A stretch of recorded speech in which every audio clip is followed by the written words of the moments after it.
दोस्तों, कुछ कहानियां ऐसी होती हैं जो डराने के लिए नहीं सुनाई जाती, बल्कि इसलिए सुनाई जाती हैं कि लोग कुछ जगहों से दूर रहें।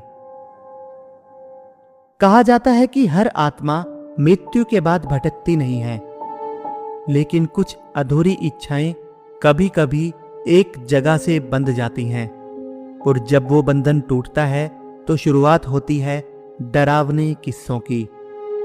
ऐसे ही किस्सों में एक नाम बहुत मशहूर है, जो आज भी कई गांवों में फुसफुसाकर लिया जाता है। कोई भी उसका नाम जोर से नहीं बोलता और न ही खुले में उसकी चर्चा करता है। वो नाम है मुंजिया।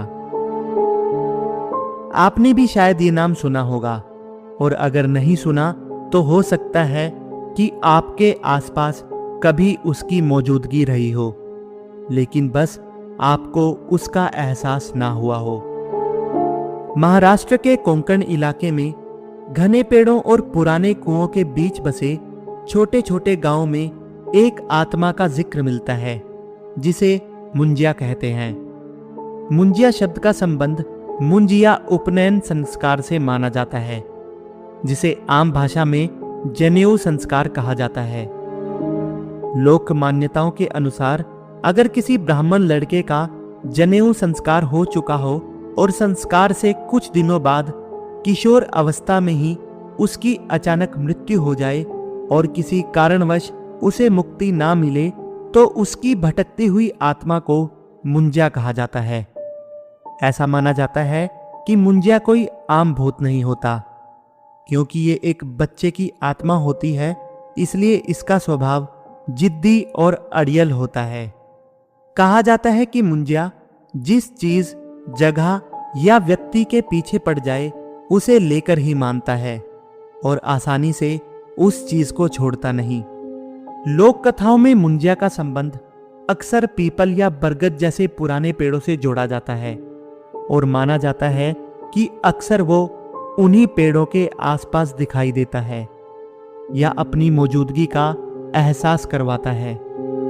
दिलचस्प बात यह भी है कि मुंजिया को सिर्फ रात में सक्रिय आत्मा नहीं माना जाता। कहीं कहानियों में बताया जाता है कि वो दोपहर के समय भी लोगों को परेशान कर सकता है। मुंजिया के बारे में यह भी कहा जाता है कि वो सीधे हमला करने की बजाय शरारती या अजीब घटनाओं के जरिए अपनी मौजूदगी का एहसास करवाता है, जैसे पत्थर गिराना, छत पर कदमों की आवाज आना या अचानक किसी चीज का हिल जाना। कहा जाता है कि मुंजिया कभी किसी इंसान को सीधे नहीं मारता, बल्कि वो उसे इतना डराता, परेशान करता या मानसिक रूप से उलझा देता है कि कई बार व्यक्ति खुद ही ऐसी गलती कर बैठता है जिससे उसकी जान तक जा सकती है। कहा जाता है कि मुंजिया हर किसी को नहीं दिखता। कई बार उसे सिर्फ उसी परिवार के लोग देख या महसूस कर पाते हैं जिससे उसका संबंध रहा हो। इसी से जुड़ी एक कहानी करीब 25 साल पहले कोंकण में घटी थी।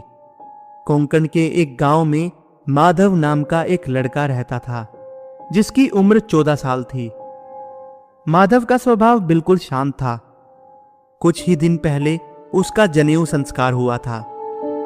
उसी दौरान बरसात के मौसम में माधव अपने दोस्तों के साथ नदी के बढ़े हुए पानी को देखने के लिए चला गया, लेकिन सिर्फ एक गलती की वजह से माधव का पैर फिसला और माधव उस बहते हुए पानी में डूब गया।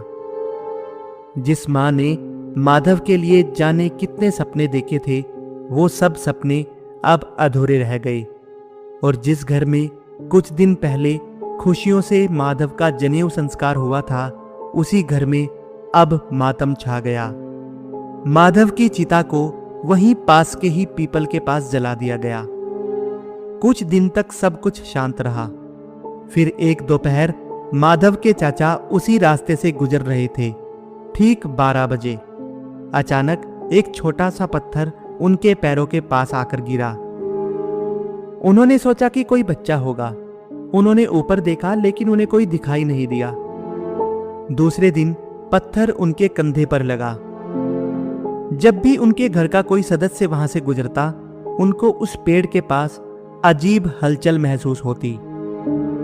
धीरे धीरे ये घटनाएं घर में भी होने लगी और रात को छत पर हल्के कदमों की आवाज आने लगी, जैसे कोई धीरे धीरे चल रहा हो। रसोई में रखा हुआ मीठा सामान अब कड़वा लगने लगा। कभी कभी ऐसा लगता जैसे कोई लड़का हंस रहा हो। गांव में एक शब्द फिर से जिंदा होने लगा, मुंजिया। कहा जाता है कि मुंजिया पेड़ों पर रहता है और वो सीधा हमला नहीं करता, वो याद दिलाता है कि कुछ अधूरा है। इन सभी घटनाओं को देखते हुए परिवार वालों ने डर के कारण एक बुजुर्ग पुजारी को बुलाया।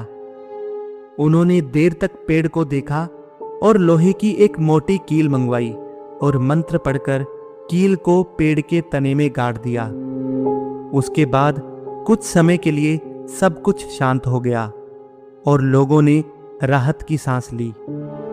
लेकिन कहानी यहीं खत्म नहीं हुई, क्योंकि मुंजिया कोई आम भूत नहीं है। कहा जाता है कि उसे साधारण पूजा पाठ, झाड़ फूंक या सामान्य मंत्रों से जल्दी डर नहीं लगता। बताया जाता है कि वो बहुत जिद्दी आत्मा होती है, इसीलिए उसे शांत करना भी आसान नहीं होता।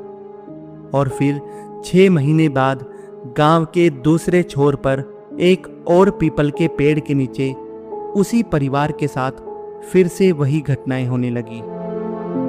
कुछ लोग कहते हैं कि यह सब अंधविश्वास है, कुछ कहते हैं हवा और संयोग का खेल है, कुछ का मानना है कि अधूरी इच्छाएं कभी कभी कहानियों का रूप ले लेती हैं।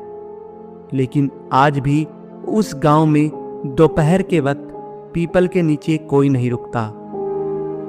तो दोस्तों, आज के लिए बस इतना ही।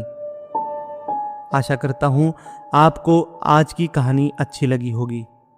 मैं आपसे फिर मिलूंगा एक नए रहस्य के साथ। धन्यवाद।